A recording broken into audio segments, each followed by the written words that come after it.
تکبیرات تشریق. تکبیرات تشریق یہ ہیں: اللہ اکبر لا الہ الا اللہ واللہ اکبر وللہ الحمد.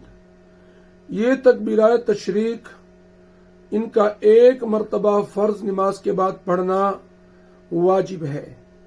یہ حکم امام منفرد یعنی علیحدہ نماز پڑھنے والا، جماعت کے ساتھ نماز پڑھنے والا، مقیم ہو یا مسافر، مرد ہو یا عورت، شہری ہو یا دیہاتی، سب کے لیے ایک مرتبہ فرض نماز کے بعد پڑھنا لازم ہے. البتہ مرد حضرات متوسط آواز سے اور عورتیں آہستہ آواز سے پڑھیں، اس لیے کہ عورتوں کی آواز جو ہے وہ پردہ ہے. یہ تکبیریں سلام پھیرنے کے متصلاً بعد واجب ہے. اس لیے اگر سلام پھیر کر کوئی ایسا کام کر لیا جو نماز کے خلاف ہے، مثلا آواز سے ہنس پڑا، یا قصداً انہوں نے وضو توڑ دیا، یا قصداً کلام کر لیا، باتیں کر لی، یا سہون یعنی ان کی بھول سے انہوں نے باتیں کی، مسجد سے نکل گیا، یا کل میدان میں جماعت کے ساتھ نماز پڑھ رہا تھا تو صفوں سے باہر نکل گیا، تو ان تمام صورتوں میں تکبیریں ساقط ہو جائیں گی. البتہ ایسا شخص ضرور استغفار کر لے، اس لیے کہ اس سے واجب چھوٹ گیا.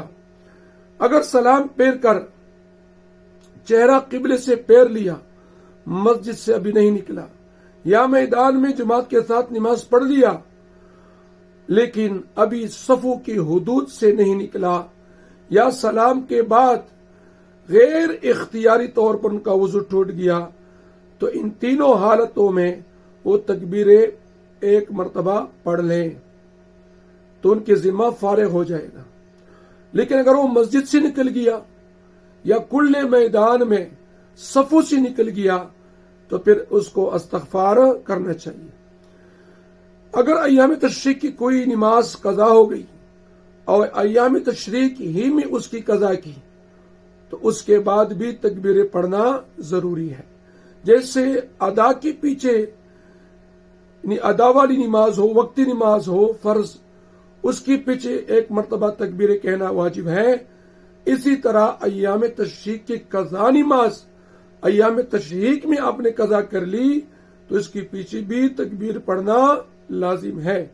البتہ اگر گزشتہ ایام کی نمازیں یا ایام تشریق میں جو نمازیں آپ سے رہ گئی ہیں وہ اور دنوں میں پڑھیں، یا گزشتہ ایام کی نمازیں ایام تشریق میں پڑھیں تو اس قضا نمازوں کے بعد تکبیر کہنا لازم نہیں ہے، اس لیے کہ وہ ایام تشریق کی دنوں کی نمازیں کی قضا نہیں ہے. یا ایام تشریق کی جو نمازیں قضا ہوئی ہیں وہ دوسرے دنوں میں پڑھیں تو چونکہ وہ دن ایام تشریق کے نہیں ہوتے، اس لیے ان قضا نمازوں کے پیچھے تکبیر پڑھنا ضروری نہیں ہے. فقط واللہ تعالی اعلم.